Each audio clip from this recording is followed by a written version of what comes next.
எங்கள் சொந்தம் பார்த்தாலே சொர்க்கம் சொக்கி போகுமே. எங்கள் வீட்டில் பூத்தாலே பூவின் ஆயுள் கூடுமே.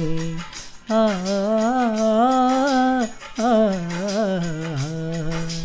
இரண்டு கண்கள் என்றாலும் பார்வைகள் என்றும் ஒன்றுதான். உருவத்திலே தனித்தனிதான், உள்ளம் என்றும் ஒன்றுதான். ஒரு சேவல் தான் நடை காத்தது, இந்த அதிசயம் பாருங்கள், அண்ணனை வாழ்த்துங்கள். எங்கள் வீட்டில் எல்லா நாளும் கார்த்திகை, எங்கள் நிலவில் என்றும் இல்லை தேய்பிறை. கிளி கூட்டம் போல் எங்கள் கூட்டமே, இது ஆனந்த பூந்தோட்டம், அன்பின் ஆலயம். எங்கள் வீட்டில் எல்லா